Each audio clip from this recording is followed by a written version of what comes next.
soal 54 juta suara kurang lebih ya, yang kemarin juga sudah diangkat di RH Channel dan kemudian akan kita bicarakan sekarang.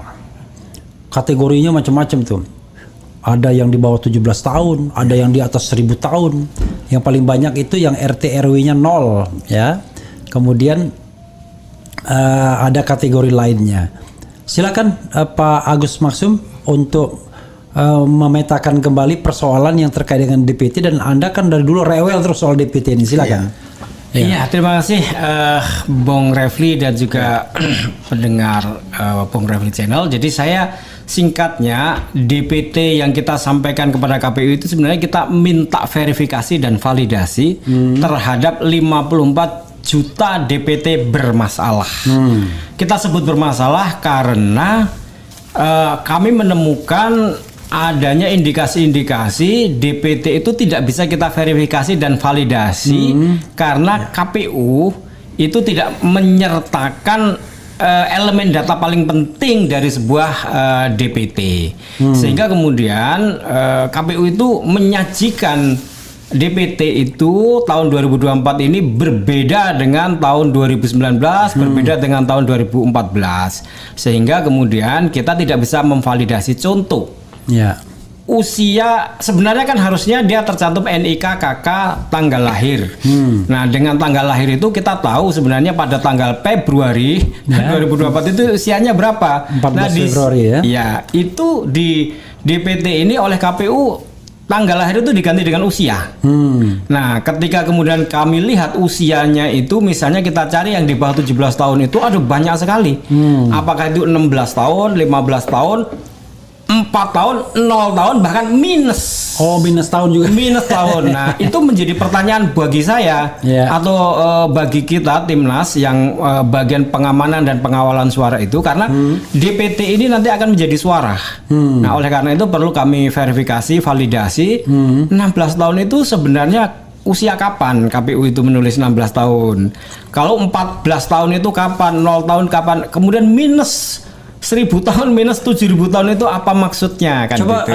Kita rekap dulu data yang Anda persoalkan itu, direkap apa saja. Ada nggak kita ditampilkan kalau ada ya? Belum ada ya?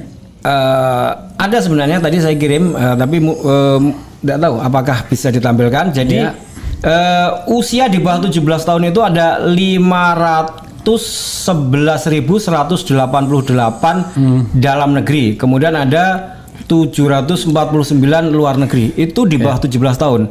Itu meliputi usia 16 tahun, ada yang 14 tahun, ada yang 4 tahun, ada yang 5 tahun, ada 0 tahun, ada yang minus. Nah, tentu ini kita tidak bisa memverifikasi dan memvalidasi karena tidak tersedia NIK. Nah, kalau ada NIK itu sudah bisa. Kenapa? Karena NIK itu nanti 6 angka di tengah itu menunjukkan tanggal lahir dan tahun lahir. Nah, ini NIK-nya Anda ada. Kemudian juga tanggal lahirnya itu, kolom tanggal lahirnya juga nggak ada, diganti usia, menjadi sulit kita memverifikasi. Lalu kenapa KPU memasukkan orang-orang yang secara undang-undang itu belum memenuhi syarat kan gitu? Lalu yang usia 100 tahun ke atas, ini ada ya, sebentar ya, ini ada ininya datanya. Nah, 100 tahun ke atas itu ada 9.130. Nah, sebenarnya enggak apa-apa sih 100 tahun itu, tapi kami merasa aneh, kok banyak dan ada usianya bisa mencapai 1030 tahun. Itu. Nah, ini kan kita perlu tanya, loh 1030 tahun ini tanggal lahirnya kapan kan, simpelnya gitu. Yang kedua, baru kemudian apakah masih hidup? Nah, kan gitu. Kemudian nama kurang dari 3 huruf itu bisa 1 huruf. N gitu saja, S gitu saja, Y gitu saja. Nah, lalu kemudian AA, AL, AB gitu. Nah, kami apa nggak salah ini KPU jangan-jangan keliru memasukkan plat nomor gitu loh. Iya kan? Nah, sehingga kemudian kami plat nomor Malang itu kalau nggak salah N. Jadi kami perlu datang ke, kan? Saya orang Malang. Malang kan N ya. Iya. Nah, itu kan gitu. Jangan-jangan keliru memasukkan plat nomor kan gitu. Oleh karena itu kami minta validasi atau verifikasi KTP-nya kayak apa itu kan gitu. Nah, Kalau KPU itu menyajikannya seperti 2019, 2014 maka itu sudah bisa kita jawab gitu. Dengan NIK itu single ID number, maka akan ketahuan namanya apakah itu salah ketik atau bagaimana kan gitu. Karena ini Pak Bung Refli, ini DPT ini sudah disebut sebagai DPT final yang ditetapkan oleh KPU pada tanggal 2 Juli 2023. Ya, kemudian ada nama itu mengandung tanda tanya. Jadi tanda tanya gitu. Ini masa iya sih di KTP-nya tuh tanda tanya begitu kan gitu ya. Lalu kemudian RW-nya 0, RT-nya 0, RT RW-nya 0. Ini banyak dan ini yang gila ya. Yang RT dan RW-nya 0 tuh 35 juta sampai. Ya, nah jadi ini perlu kami jelaskan karena ini banyak yang bertanya dan kemudian saya mendengar sendiri komentar dari beberapa personal KPU secara personal yaitu hoak. Jadi sebenarnya begini. Memang saya tahu ada daerah RT RW-nya 0. Ya. Seperti misalnya kita temukan di Aceh, kita temukan di Bali, kita temukan di Papua. Tapi soalnya adalah ketika saya tidak menemukan elemen data paling penting dari sebuah NIK KK dan tanggal lahir, maka kemudian saya mencoba dia mengcompare dengan jumlah penduduk dan ajaib, saya menemukan daerah-daerah tertentu itu jumlah DPT-nya melampaui jumlah penduduk. Nah, DPT-nya melampaui jumlah penduduk itu kemudian ketika saya trace sampai kepada TPS nama itu ditandai dengan RT RW 0. Jadi nah gitu. Mencurigakannya di sana ya. Jadi DPT-nya lebih dari jumlah penduduk. Padahal nggak mungkin. Nggak mungkin. Kan? Harusnya kan jumlah penduduk lebih gede daripada DPT dong. Lalu ini DPT lebih tinggi dari jumlah penduduk sudah mencurigakan. Di trace ke bawah yang 0 itu. Dan nah, ini jadi misalnya begini, yang ekstrem itu bisa 120% dari jumlah penduduk. Dan itu ditandai dengan RT RW 0. Itu levelnya? Dapil atau provinsi? Di kabupaten. Di kabupaten kota ya. Satu kabupaten itu bisa 128% dari jumlah penduduk. Ini data jumlah penduduk BPS terakhir. Nah, lalu kemudian DPT itu average itu biasanya cuma 72% dari jumlah penduduk. Lalu saya mendapatkan daerah-daerah dengan DPT itu melampaui itu, misalnya 80%, ada yang 90%. Maaf, Jido kayaknya lebih bagus yang warna tadi. Ya, teruskan. Nah, dan kemudian ketika saya trace, loh, ini kok bisa ya satu daerah DPT-nya bisa sampai 84%, 90%, gitu kan? Dan kemudian saya trace sampai ke TPS, sampai ke nama-nama, nah itu ditandai dengan RT RW 0. Nah, sekarang begini, itu tentu saja penggelembungan lah. Ya, kalau sekarang 128% kan apalagi istilahnya kan penggelembungan. Nah, sekarang di antara sekian banyak itu mana yang seharusnya saya coret? Kan nggak tahu. Satu-satunya cara adalah saya meminta kepada KPU untuk memberikan NIK, KK, tanggal lahir atau KTPL. Misalnya kita pakai logika ya. Yang bermasalah 54 juta ya. 54 juta bermasalah itu bisa jadi yang tidak valid bisa separuhnya kan? Nah itu dia, angka ini kita tidak bisa perkirakan karena kita bicara data ya. Kita bicara logika. Oke.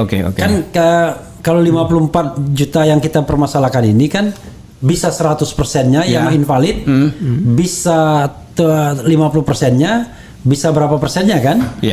Karena bisa juga valid semua.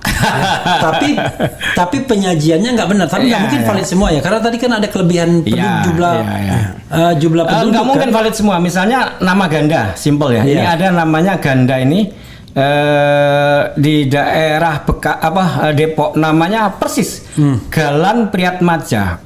Di TPS 36 Mekarsari ya, Depok. Itu terulang sampai 11 kali.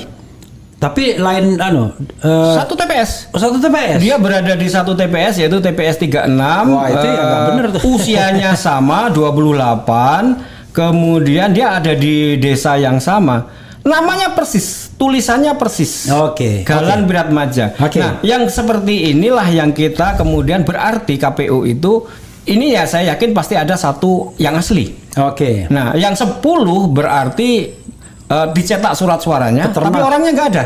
Ya kan? Nah, Yang begini Oke. yang berbahaya. Oke. Jadi kita bisa bayangkan ya, sobat era sekalian, saya ingin memberikan gambaran ke sobat era sekalian bahwa DPT kita kan 200 juta ya. 204 juta. 204 juta. Nah, dari 204 juta itu di sini terhidang 54 juta yang dianggap bermasalah. Iya.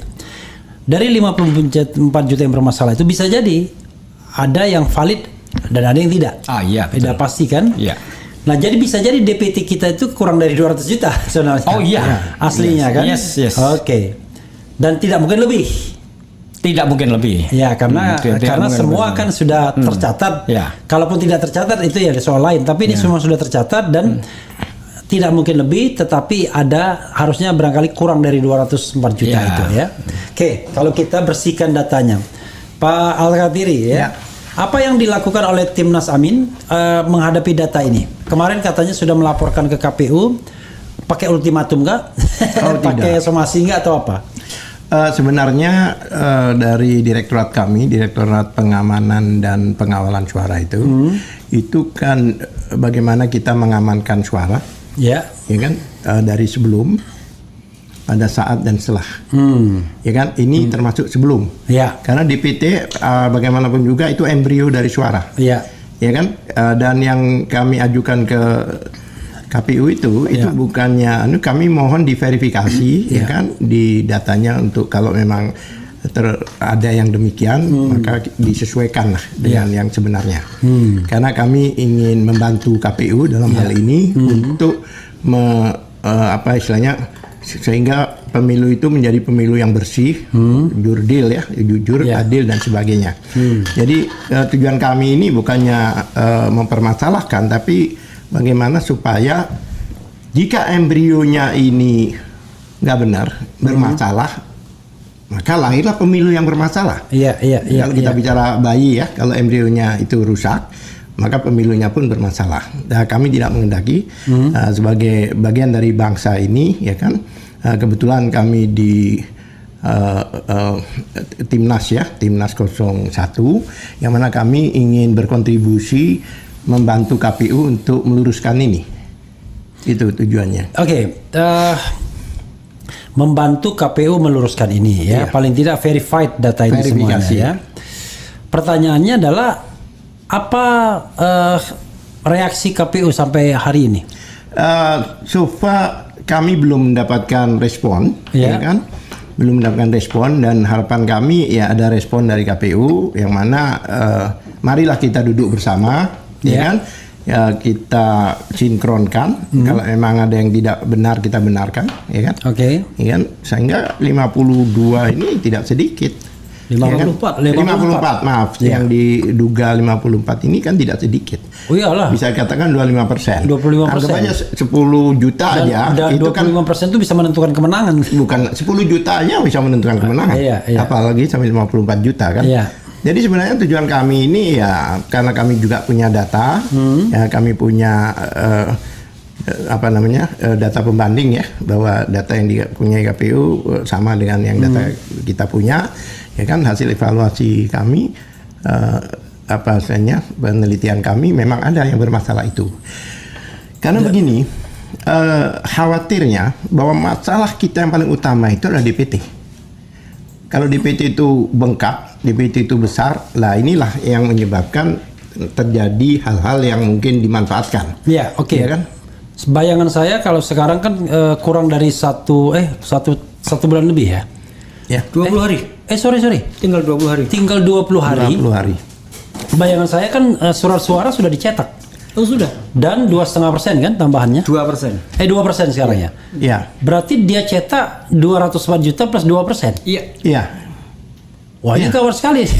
Ya, tapi kan kalau yang begini. data kotor ini tidak diperbaiki. Iya, ya kita bicara kan istilahnya apa ya? It better late than never kan? Iya. Ya kan, karena ini kan bangsa, Iya, bangsa iya. kita. Jangan sampai di internasional pun pemilu kita ini di bahwa pemilu yang bermasalah. Ya kan, ini juga marwah bangsa ini Iya. yang kita bawa ini. Jadi kita sebenarnya bukannya tapi kita mohon untuk diverifikasi bersama-sama, duduk bersama, kami punya data-data karena pembengkakan ini berbahayanya itu tadi. Soalnya dari dulu itu DPT ini selalu bermasalah. Contohnya dulu ya, ada pembengkakan. Ingat nggak waktu orang gila dulu? Orang gila. Ya, orang gila masuk. Orang gila itu kan banyak salah paham, dianggap orang gilanya nyoblos, kemudian bakar-bakar ini dan sebagainya. Itu bukan begitu maksudnya. Yaitu angkanya yang diambil. Oke. Angka orang gila karena itu dianggap, maka itulah yang kami khawatir. Dan khawatir itu dugaan-dugaan kecurangan ya, dugaan ya. Sekarang ini hampir seluruh Indonesia, simpul-simpul relawan, partai dan sebagainya itu mengadakan BIMTEK. Jadi seolah-olah pemilu ini hanya BIMTEK. Bimbingan Bimbingan teknis. Bimbingan teknis. Tapi rata-rata yang dibahas adalah antisipasi kecurangan. Iya. Jadi semua itu seolah-olah khawatir terjadi kecurangan ini. Tapi bukan kita menuduh siapapun juga, tidak, karena cintanya kita terhadap bangsa dan negara ini ya kan. Jadi kita inginkan bahwa pemilu itu adalah bersih dan sebagainya, sehingga apa yang hasil dari pemilu itu terpilihlah presiden yang sesuai harapan rakyat. Itu ya, saya membayangkan ini kan surat-suara sudah dicetak ya. KPU kelihatannya dia bergeming ya. Bergeming itu diam aja, bukan tidak bergeming ya. Kemudian ya the show must go on gitu, udah seperti yang dulu-dulu ya. Apa yang akan dilakukan? Oh ya, sebelum pertanyaan itu ya, apa yang dilakukan oleh tim Amin? Bro Agus Maksum, dapat dari mana data itu yang bermasalah 54 juta itu? Dari mana mengekstrak data itu? Jadi DPT ini kan kita peroleh sejak pleno 2 Juli 2023. Oke, itu dari partai pendukung. Oh, dari partai pendukung. Partai pendukung yang sekarang berada di 01. Oke. Itu. Berarti legal ya? Oh iya, legal. Legal, sah berarti. Sah, maksudnya nggak perlu mengatakan wah itu dari pokoknya ada dari partai. Dan itu wajar saja kalau dia mengotak-atik oprak-aprik DPT itu ya. Ya, jadi itu DPT 2 Juli yang berasal dari partai pendukung yang sekarang berada di 01. Ya. Lalu itu istilahnya kemudian kami menemukan 54 juta DPT yang perlu verifikasi atau validasi, maka gampangnya kita sebut sebagai DPT bermasalah. Lalu kami minta DPT paling update. Nah, jadi kita sekarang sebagai Timnas itu katanya partai. Sebagai Timnas kita juga berhak untuk mendapatkan DPT paling update. Emang ada DPT paling update? Nggak tahu. Tentunya harusnya ada. Kenapa? Karena misalnya ada perubahan-perubahan kan, orang pindah pilih. Ketika berpindah dari satu daerah ke daerah lain, maka dia pasti berpindah dan DPT-nya berubah. Nah itu kan. Kemudian ada yang meninggal, dilaporkan, tentunya sudah dicoret. Nah itu kan yang paling update. Jadi dan itu boleh ya mengupdate DPT itu ya? Iya, saya kira bisa. Dan itulah makanya yang kita minta paling update dan beserta NIK, KK, tanggal lahir. Itu DPT tambahan mungkin ya? Iya. Bukan. Kalau DPT tambahan itu pindah pilih. Oke. Pindah pilih ya. Oke. Lalu gimana yang mau dilakukan? Jadi gini, dari awal seperti katakan Mas Agus tadi yang mengatakan bahwa DPT ini yang kita dapat, bahkan didapat partai-partai itu adalah DPT yang tidak ada NIK-nya ya, dan bahkan itu tidak ada tanggal lahir. Ya. Saya pikir kalau administrasi negara itu nggak pernah meletakkan tanggal lahir, umur. Hanya umur aja yang ditulis sistem, maaf. Nggak boleh. Iya. Karena umur bisa berubah. Lah itu, masalahnya kan begini. Tanggal lahir yang nggak berubah. Umur itu kan 1 tahun ya, orang itu umur bawah. Kalau saya umur 50, contohnya 50 ini dalam 1 tahun dia saya umur 50 kan. Kan begitu. Nggak, maksud saya di dalam kelaziman administrasi negara itu selalu meletakkan tanggal lahir. Tidak pernah meletakkan umur. Lah ini kok beda gitu loh dengan identitas-identitas lainnya. Kemudian tidak ada NIK dan sebagainya dengan alasan bahwa ini melindungi individu ya, perlindungan individu. Iya. Perlindungan data privasi ya. Privasi individu. Oke. Ya kan? Ini juga perlu dipertanyakan. Perlindungan data pribadi. Iya. Tapi begini ya, mungkin itu untuk umum iya. Tapi sebagai partai itu kan stakeholder. Iya. Partai ini kan kalau main bola itu sebagai pemain. Masanya wasitnya aja yang tahu. Kalau ini memang benar ketentuan untuk melindungi, KPU pun tidak berhak seharusnya. Kalau itu tujuannya itu. Jadi tidak bisa dibawa ke ketentuan umum. Ini lex spesialis. Iya. Karena apa? Masa sebagai stakeholder kita tidak diberi. Tapi yang menarik lagi, ini dasarnya itu kan Undang-Undang Nomor 7 2017. Ya, pemilu, undang-undang Ya, pemilu. Ya. dalam kurun waktu itu ada 2 pemilu, 2019 dan 2024. Ya. Kenapa 2019 tidak demikian? Memang nggak demikian ya? Tidak Kalau demikian, 2019. beda. Tahun 2019 itu NIK KK tanggal lahir dicantumkan, tapi kemudian dibintangi atau dimasking. Iya, 4 tidak semuanya. angka. Oh, Itu pun oke. kita gugat. Kenapa? Karena 4 angka itu sudah mengganggu bagi partai atau bagi pasangan capres Oke. untuk melakukan verifikasi, dan akhirnya kemudian diberikan yang lengkap. yang lengkap. Iya, dan Oke. itu akhirnya kita menemukan ada KK isinya 1.300, 1.800. Tapi berhasil dibersihkan pada waktu itu. Oh, enggak berhasil. Nggak berhasil juga. Hanya, jadi saya melaporkan banyak sekali, tapi yang dibersihkan itu hanya yang viral. No viral, no, No justice. justice. Oke. Nah, sekarang menjadi pertanyaan saya, NIK KK tidak dibagikan, sementara KPU merilis DPT 2024 itu mengandung 180 juta DPT sebelumnya. DPT sebelumnya itu include di dalamnya DPT 2019. Menjadi tanda tanya buat saya. Iya kan? Apakah Iya. NKK yang dulu itu sudah dibersihkan? Apakah NIK yang double, karena NIK itu single ID number kan, kita menemukan itu NIK itu bisa dipakai 10 orang. Nah, itu sudah dibersihkan. Itu makanya sebenarnya 54 juta DPT bermasalah itu bukan real problem DPT.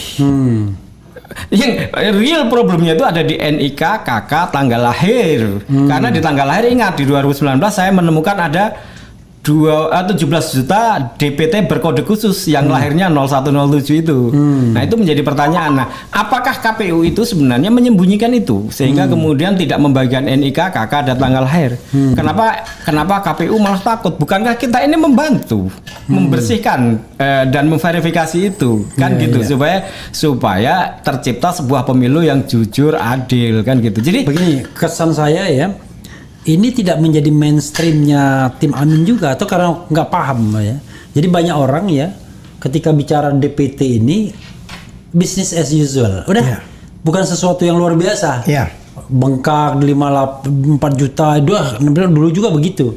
Dan terkesan tim Amin sendiri misalnya tidak meletakkan ini sebagai prioritas awal. Ya, yang concern ya Agus Maksum, ya kan, Abdullah Al-Katiri. Tapi kapten tim nggak bicara tentang DPT ini. Mungkin karena yang lainnya sibuk mungkin ya.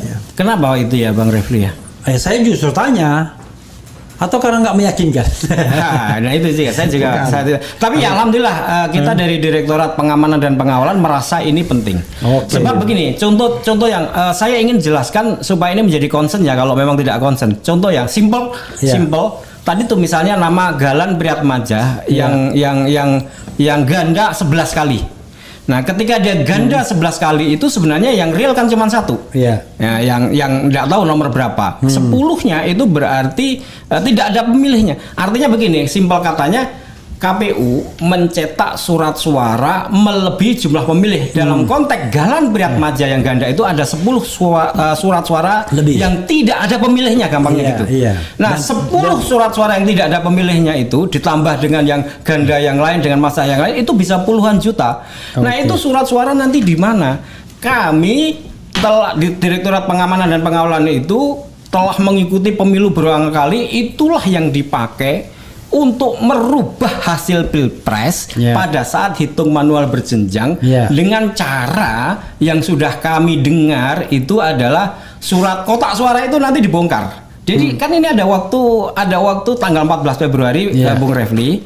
Lalu penetapan itu kan tanggal 20 Maret. 1 bulan lebih.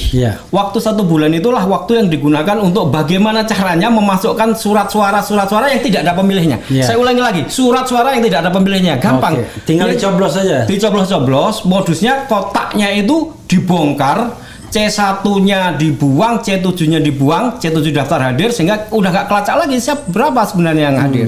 Lalu kemudian dimasuklah surat suara yang sudah dicoblos-coblos dengan hitungan tertentu ke situ.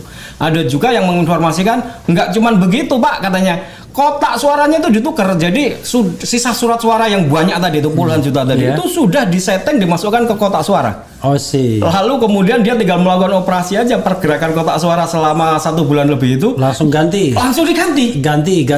Jadi nanti ketika pleno kecamatan, pleno kabupaten, ketika terjadi sengketa, yang terjadi adalah buka kotak suaranya.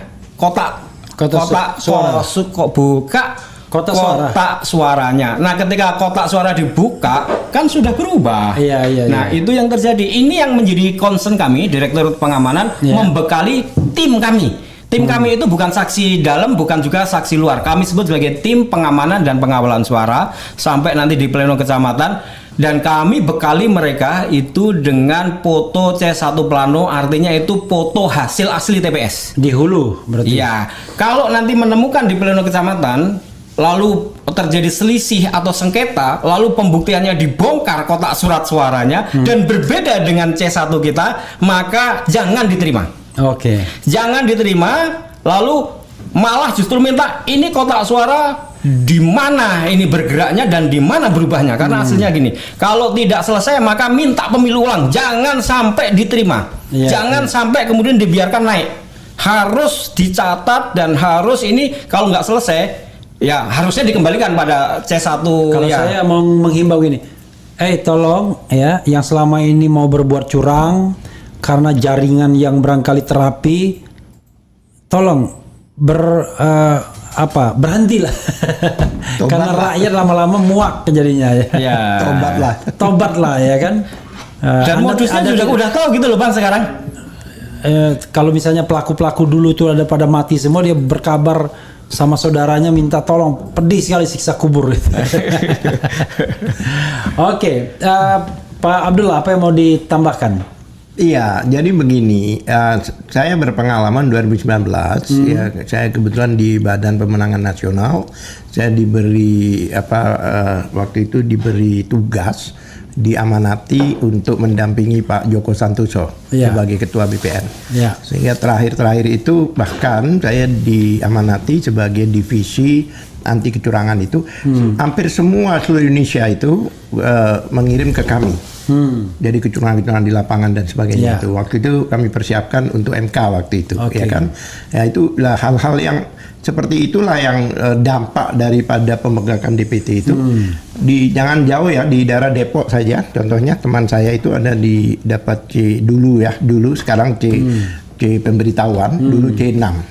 C6 itu banyak yang salah paham. C6 itu banyak yang bilang undangan atau panggilan, bukan. C6 itu pemberitahuan. Kenapa demikian? Karena negara tidak berhak untuk mengundang seseorang untuk menjalankan hak konstitusinya. Iya, terserah mau datang nggak. Cuma dia wajib diberitahu.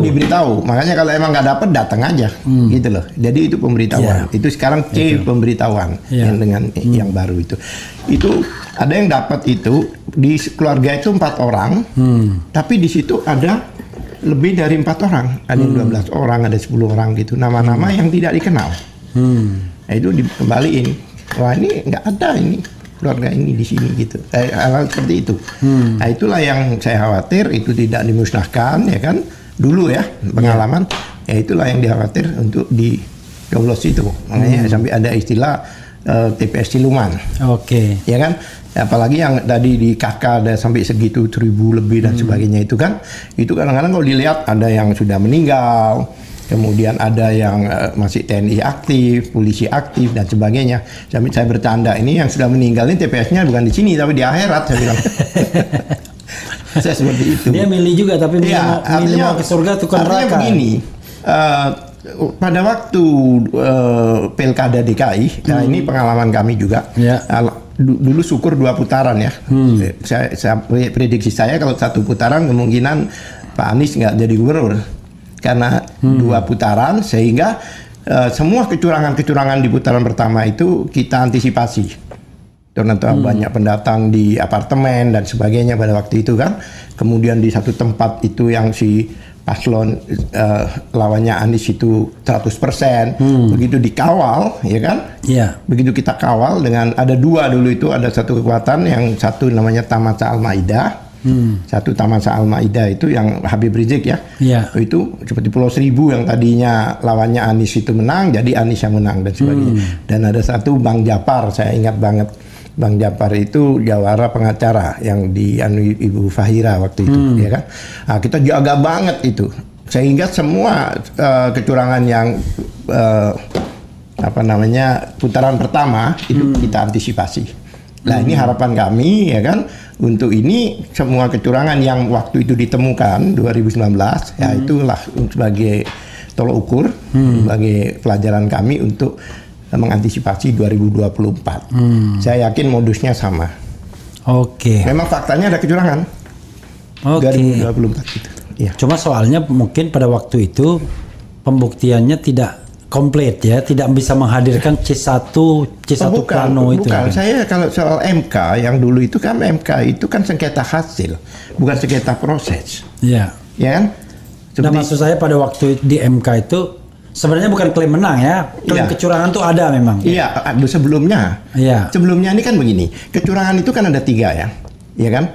Maksudnya sanksi ya, ada satu administrasi, terus etik, pidana. Enggak, saya bicara kecurangan suara. Iya. Kecurangan suara pada waktu itu kan tidak bisa membuktikan bahwa Prabowo unggul kan begitu kan? Penghitungannya. Sebenarnya, atau belum ada penghitungannya pada waktu itu. Saya cuma ingin mewarning sekarang. Oh, bukan, banyak yang berubah. Contohnya di TPS itu artinya perhitungannya seperti ini, kemudian masuk ke PPK, masuk ke kecamatan udah beda perhitungannya dan sebagainya di situ. Nah, biasanya khawatirnya yang pengalaman ya, diutik-utiknya di situ. Iya, enggak maksud saya pada waktu itu kan belum ada penghitungan yang berasal dari raw materialsnya. Iya, C1. Itu kelemahannya di situ. Iya. C1 itu yang saya ingin katakan. Kelemahannya di situ. Belum ada yang dari raw materialsnya C1 atau C1 plano. Yes. Iya. Ya kan kalau ada C1 plano kan kita bisa ngamuk kan. Iya. Nah, makanya sekarang ini aplikasi yang khususnya didesain oleh beliau ini bagus. Ini aplikasi itu 2. Satu untuk antisipasi DPT. Ya. Jika ini tidak terselesaikan, itu ada cara lain, ya kan? Jadi di DPT itu nanti kalau aplikasi masuk di aplikasi beliau ini, jadi orang bisa melihat DPT masing-masing per TPS. Jadi tahu, oh ini orang ini siapa, oh ini sudah pindah, ini sudah mati, oh ini anak kecil, tahu. Nah, inilah kita dibuat aplikasi, yang aplikasi ini untuk semacam alternatif, ya kan? Karena begitu itu per TPS, TPS berapa sudah keluar. Nah, itulah salah satu untuk mengantisipasi. Berapa persen itu coveragenya? Coverage itu 100% TPS di seluruh Indonesia ada. Jadi jadi aplikasi yang kita pakai resmi di Direktorat Pengamanan dan Pengawalan Suara itu DA4i itu itu 100% TPS ada. Jadi misalnya gini, ini kita tidak bisa mengharapkan data dari KPU untuk melakukan verifikasi. Maka satu-satunya cara memverifikasi DPT adalah cek lapangan. Jadi kemudian kita mudahkan melalui aplikasi kita itu, siapa saja silahkan mendaftar di aplikasi itu sesuai dengan TPS-nya masing-masing. Nah, saya khawatir sosialisasinya gimana ya? Oh sudah, ini sudah berlangsung lama. Sudah berlangsung lama dan kami menemukan hal yang mengejutkan Bung Refli. Tadi kan 54 juta DPT bermasalah itu di situ tidak ada kriteria orang meninggal kan. Nah, saya melakukan ini misalnya di Solo Raya. Solo Raya itu mengikuti Surakarta, Klaten, Sragen, Wonogiri, Boyolali, Sukoharjo itu ada 60 simbol relawan yang kita latih. Begitu dia mendapatkan aplikasi ini di HP-nya dan mereka mendapatkan DPT di TPS-nya itu, apa yang saya terkejut waktu itu. Loh, ini sudah meninggal. Loh, kok tahu? Ini nenek saya. 2019 dia meninggal. Loh, ini sudah meninggal tetangga saya, dia pada waktu Covid. Kok tahu? Iya, karena pada waktu Covid tidak boleh ada orang yang ikut mengubur. Saya yang ikut mengubur karena saya orang dekatnya, pakai astronot. Dan itu rata-rata kita menemukan orang meninggal masih ada dalam DPT itu cukup banyak. Jadi 54 juta bermasalah itu belum termasuk yang meninggal. Yang meninggal itu. Nah, orang meninggal dicetak surat suaranya kan nggak ada yang nyoblos nanti. Nah, surat suaranya itu kemana? Itu yang kita khawatirkan nanti akan masuk melalui setelah pencoblosan setelah perhitungan di TPS, ketika kita gagal merekap C1 plano, nah ini penting dicatat deh.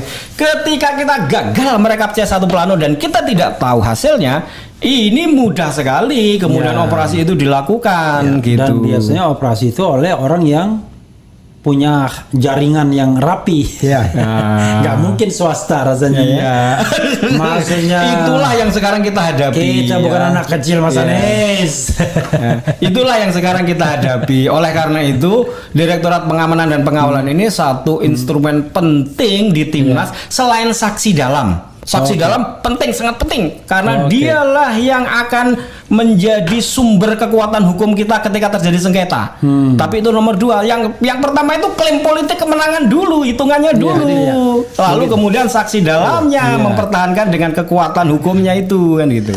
Jadi begini, kalau kami informasikan bahwa direktorat kami ini adalah pengamanan dan pengawalan itu kita itu banyak bekerjanya setelah keluar dari bilik TPS. Dari situ kita kawal, ya kan? Kita sudah sediakan nanti semacam pengawal-pengawal atau biasa disebut satgas ya kadang-kadang ya. Itu nanti ada dari hukum, ya kan? Kemudian dari tabulasi dan sebagainya, ya kan? Kita letakkan di kecamatan-kecamatan, ya kan? Nanti mungkin dari teman-teman dari THN itu juga bersama-sama kami untuk mengisi posisi-posisi itu, ya kan? Itu jadi kita harus apa suara yang didapat di TPS harus sama dengan di kecamatan, harus sama dengan kabupaten kota, harus sama provinsi dan sampai ke sana.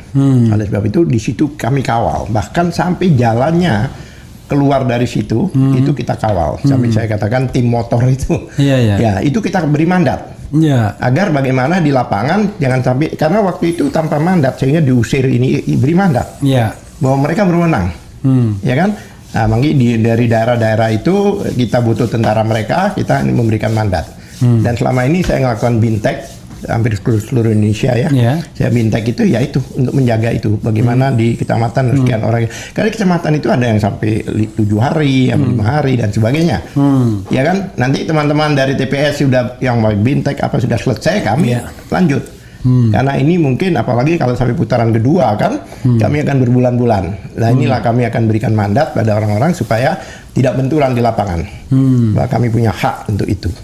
Mulai dari pengawalan dari itu, biasanya seperti tadi ada diganti kotak suara di jalan dan lain-lain. Mudah-mudahan tidak. Karena nanti siapa pemberi mandatnya tuh harus jelas. Wah ini yang memberi mandat tuh TPD. Nah begini, kalau untuk saksi informasi terakhir TPD, saksi dalam. Saksi dalam. Tapi kalau untuk pengawasan di kecamatan dan sebagainya, ini insya Allah dari pusat, dari direktorat kami. Insya Allah. Kenapa demikian? Karena berjenjang, tidak berhenti sampai provinsi. Maka pindah-pindah provinsi ini enggak. Kami hanya memberikan mandat. Orang-orangnya tetap dari mereka. Makanya selama ini kami BIMTEK itu bukan hanya sebagai itu sudah kesepakatan dengan KPU belum? Atau itu kan tidak ada aturannya kalau yang ke situ kan? Yang diatur kan di TPS. Ya saya khawatirnya nanti tiba-tiba dia dekat-dekat diusir sama polisi. Nah itulah kami beri surat mandat. Nah itulah makanya kemudian perlu dibentuk saya tekankan pada orang-orang yang saya BIMTEK selama ini bahwa Anda lebih konstitusional dibandingkan orang yang melarang Anda. Itu saya tekankan, saya tanamkan di hati mereka. Jagalah suara Anda gitu. Karena ini kita harus kawal bersama-sama. Iya. Coba kita bacakan ya sambil mengingat-ingat apa saja yang belum disampaikan ya. Kalau memang ingin menyampaikan sesuatu silahkan ya. Itu. Sinyal kuat apa Pak? Apalagi ya? Ini harus bicara Pak Mahfud MD nih. Nggak mengundurkan diri nih ya. Apalagi nih? Wah ini hancurkan DPT haram karena kita sudah lelah kampanye keliling Indonesia. Kalau ada DPT haram, kalau DPT tidak ada NIK-nya itu harus diberangus. Geret si idam, biang kerok semuanya. Apa si idam ini? Kok idam sih? Idam apa ya?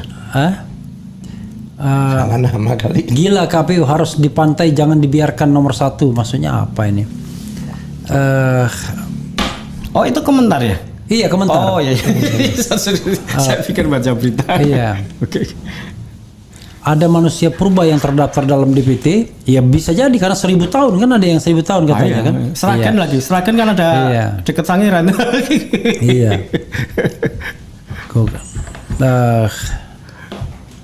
Apalagi ya, benar banget sekarang masih banget sekolah sampai didata untuk pembuatan KTP.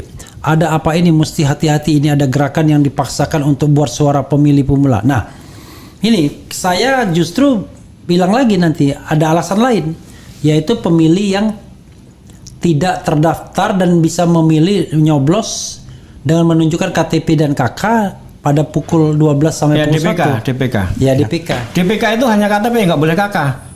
KTP. Iya, harus KTP, nggak boleh KK. Nah, itu PKPU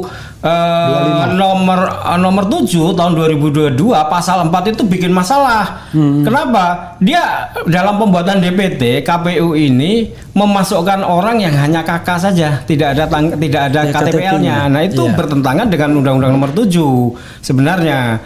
Itu sebenarnya sudah lama juga saya bersuara ya, tapi nggak ada yang menyalurkan.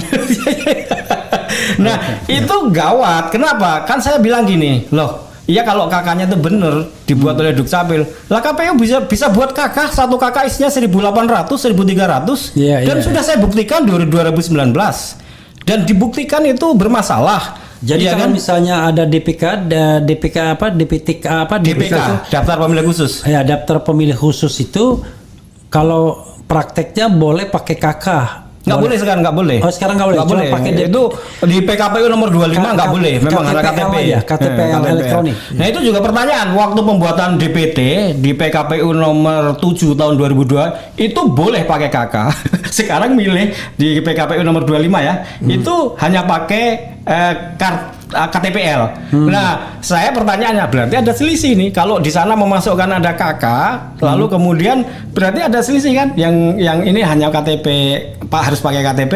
Yang udah terlanjur dimasukkan pada KK itu surat suaranya mau diapain? Oke. Masuk Atau- lagi ke Atau mereka yang tidak stok. terdaftar sama sekali kan boleh kan menunjukkan KTP. Boleh, kan? boleh. Tetapi harus di tempat. Iya, di TPS di mana Lalu dia perantau gimana, beralamat perantau? ya. Perantau gimana? Perantau nggak boleh kecuali dia punya pindah pilih. Pindah pilih. Ya. Banyak yang kehilangan suara kalau saya gitu. akan jelasin ya. Iya. Itu ada namanya, dulu itu adalah A5 ya, sekarang A pindah pilih. Iya. Jadi dia itu harus dapat surat dari tempat yang dia seharusnya memilih Iya. untuk memilih kemana. Nanti dia daftarkan. Iya. Nanti kita cek di situ dia namanya pindah pilih. Cuma ada satu hal yang perlu saya sampaikan berhubungan dengan PKPU nomor 25 tahun 23 yang kemarin, ya kan? Itu begini, pokoknya prinsipnya yang boleh memilih itu adalah orang yang telah berumur 17 tahun atau sudah menikah, ya kan? Sudah menikah, Ya. mempunyai KTP elektronik, Ya. ya kan? Atau tentara atau polisi yang sudah tidak menjadi lagi, bisa Ya. juga keluar atau pensiun, Ya. itu bisa. Dan satu hal lagi, jika tidak mempunyai KTP elektronik, Ya. ya kan, dia bisa menggunakan suket. Itu ada di surat pasal keterangan. 24 ayat 2 di PKPU nomor 25 itu, suket. Tapi ada keterangannya di keterangan pasal 1.55 itu, yang dimaksud suket itu adalah surat keterangan rekam KTP. Oke. Banyak yang salah paham, dianggap Iya. suket itu surat keterangan lurah, keterangan Iya, camat. iya. Nah, ini perlu juga untuk sosialisasi pada masyarakat, bukan surat keterangan lurah atau surat keterangan camat. Tapi surat keterangan. Surat keterangan rekam KTP. Maksudnya orang itu sudah daftar KTP, sudah direkam, Iya. dan ada tanda bukti Iya. bahwa dia telah rekam KTP. Iya. Ini jangan sampai salah gunakan lagi karena 2019 banyak seperti itu salah paham. Iya. Iya, itu di PKPU yang itu ditegaskan.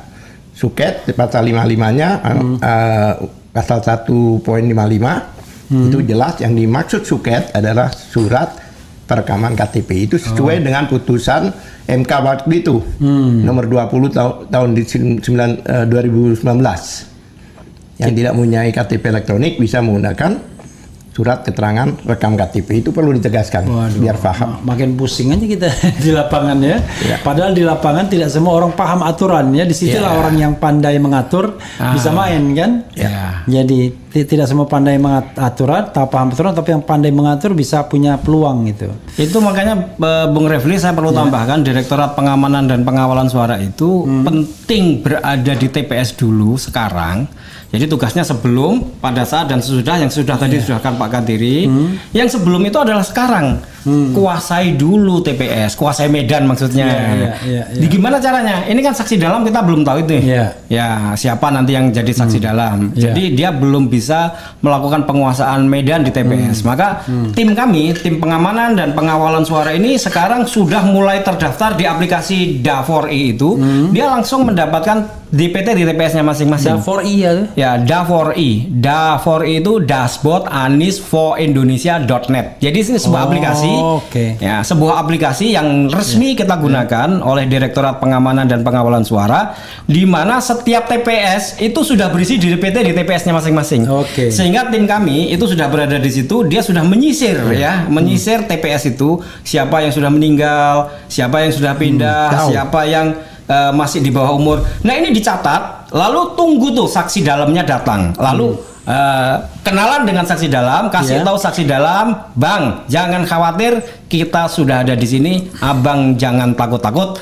Tolong ini ya, daftar-daftar yang sudah kita sisir, nama-nama ini sudah meninggal. Jadi bisa tahu dari nama-nama ini sejauh mana itu bisa jalan? Alhamdulillah sekarang kita melakukan BIMTEK tiap hari ya. BIMTEK yang dilakukan Direktorat Pengamanan dan Pengawalan Suara itu berlangsung tiap hari, Bang. Pagi jam 8, siang jam 13, malam jam 19. Dari seluruh Indonesia ikut. Ini bukan aplikasi untuk saksi dalam, bukan. Ini untuk Direktorat Pengamanan dan Pengawalan untuk menguasai medan dulu sebelum saksi dalam datang, sehingga kemudian saksi dalam bisa cepat beradaptasi karena kita sudah punya tim. Lagi tuh, Bang. Boleh. Di situ juga bisa digunakan untuk melaporkan kejadian kecurangan. Hari ini Bang Refli mau lihat di DPT-nya bisa. Gitu di TPS-nya. Saya udah pernah lihat tuh DPT 25 kalau nggak salah saya. DPS TPS 25. Tapi syaratnya harus daftar dulu kami. Saya dulu pernah daftar, tapi nggak tahu sekarang apa masih valid apa nggak. Tapi kita nanti setelah itu setelah ini ya. Closing statement ya, mungkin dari Pak Al-Katiri dulu. Terima kasih. Sekarang menjamur ya BIMTEK di mana-mana, khususnya BIMTEK untuk antisipasi kecurangan. Jadi masyarakat rakyat ini khawatir banget bahwa pemilu ini istilahnya tercemari hanya gara-gara kecurangan. Jadi saya juga heran ya, kok di mana-mana BIMTEK selalu masalah bagaimana mengantisipasi kecurangan. Cuma satu hal lagi yang perlu saya sampaikan, saya sosialisasikan, aplikasi yang sudah dikatakan Mas Agus tadi itu dua hal yang paling utama. Satu, untuk kita mengantisipasi, kalau kita tidak bisa mengantisipasi 54 juta itu bisa di TPS masing-masing. Jadi kita lihat baru kelihatan nanti di situ. Nah itu untuk sebelum. Setelah nanti pada jam-jam tertentu, biasanya jam 2 itu biasa yang dulu kita sebut C1 plano ya. Sekarang C1 hasil itu difoto pada yang sama ya kan? Difoto terus dikirimkan ke kami. Jadi kami mempunyai data pembanding. Karena KPU melakukan hal yang sama pada hari itu. Ya kan? Seandainya ada 2-3 beda dengan kita 30 orang sama kan, kita bisa memasalahkan bahwa itu tidak beres. Nah, itulah salah satu yang kami BIMTEK-kan, ya kan, baik BIMTEK dari aplikasi maupun BIMTEK dari lapangan, ya kan. Nah itu, oleh sebab itu nanti kita hadapi, ya kan, semua dengan surat mandat. Makanya kami di setiap kecamatan nanti kami akan ada di situ, kami yang kita beri surat mandat yaitu minimal ada 2 advokat. 2 orang hukum, insya Allah kita ada teman-teman THN ya, ada 2 orang minimal. Kemudian juga ada di situ ada kan kalau kita bicara kecamatan itu kan ada 3 hal di situ, ya kan, hitung, lama, tabulasi, 3 itu. Jadi kita punya pembanding jika nanti pada saat dihitung itu, ya kan, KPU juga satu persatu dibuka di situ, kami mempunyai data bahwa posisi TPS ini jumlahnya apa. Cuma prinsipnya, ya kan, prinsipnya kita menjaga yaitu apa yang di TPS angka yang didapat di TPS harus sama dengan di kecamatan, harus sama di kabupaten kota, sampai harus sama ke provinsi dan sampai KPU. Insya Allah dengan penjagaan seperti ini, dengan keikhlasan yang luar biasa dari teman-teman yang mana sekarang seperti itu ya, artinya yang pendukung 01 dan insya Allah dengan menjaga ini, dan kalau kita berusaha insya Allah Allah akan membantu. Amin. Iya, insya Allah. Amin ya rabbal alamin. Terima kasih. Silakan Pak Agus. Iya, jadi pada intinya 54 juta DPT yang kami sampaikan ke KPU untuk kita minta verifikasi dan validasi itu, pada intinya sebenarnya kami ingin mengatakan, Pak KPU, sebenarnya berapa sih DPT finalnya? Iya. Berikan kepada kami NIK, KK, dan tanggal lahir, dan ayo kita verifikasi dan validasi sama-sama. Nah, nanti kalau ketemu DPT finalnya, maka tolong itu di dalam Undang-Undang 7 tahun 2017 itu ada tindak pidana apabila KPU mencetak melebihi DPT. Yeah. Nah ini tolong dicocokkan ini. Kalau DPT finalnya segini, maka kami tolong kasih tahu KPU mencetak surat suara Pilpres itu berapa? Berapa saja perusahaan-perusahaan pencetakan itu, BAST-nya lah gampangnya untuk melihat itu, berita acara serah terimanya itu kita cocokkan. Kelebihannya ini tolong dimasukkan ke dalam gudang, atau paling gampang kalau dimasukkan ke dalam gudang, saya bingung juga itu nanti yang menjaga siapa itu? Dimusnahkan. Harusnya dimusnahkan. Itu yang kami mau, dan kami berharap ini bisa dibantu. Jangan cuma Direktorat Pengamanan dan Pengawalan. Ini kalau cuma Direktorat Pengamanan dan Pengawalan tentu sulit ya, apalagi kemudian tadi itu kesadaran soal ini DPT itu dianggap gak penting itu, saya merasakan itu Bang.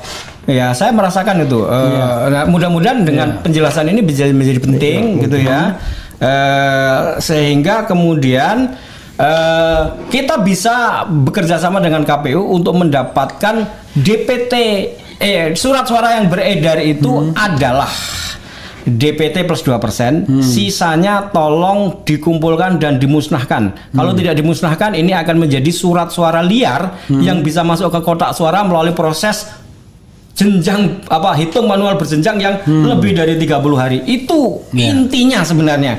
Dan ini nggak mungkin dilakukan hanya Direktorat Pengamanan dan Pengawalan saja.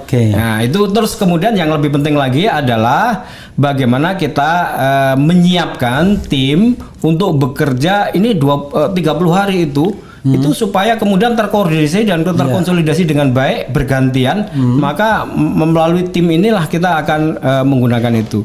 Nah, yang terakhir yang paling penting Bang, yang berbahaya di dalam surat kami kepada KPU itu adalah adanya kami meminta namanya sertifikasi ISO 27000 terhadap Sirekap atau sistem IT KPU.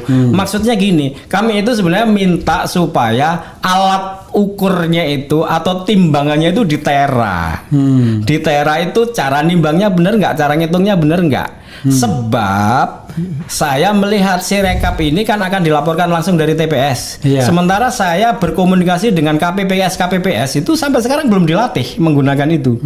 Jadi saya khawatir nanti perhitungannya itu karena tidak ada teranya itu, tidak ada tolok ukurnya yang bisa dipercaya itu, siapa yang bisa percaya bahwa hasilnya seperti itu?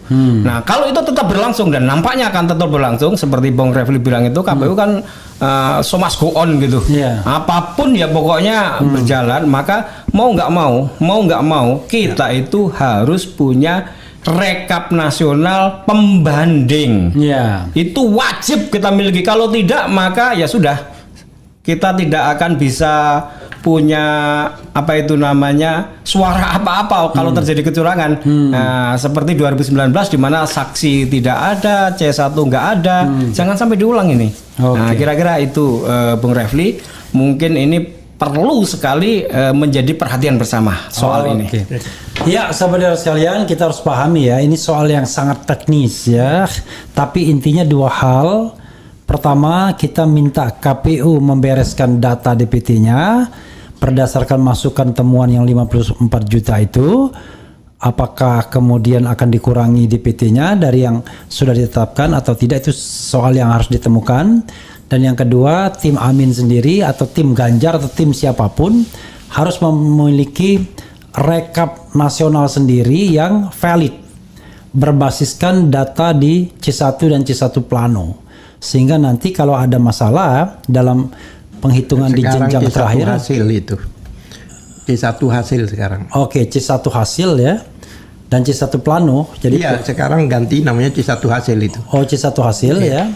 Maka kemudian nanti akan terlihat apakah ada perbedaan hitungan atau tidak.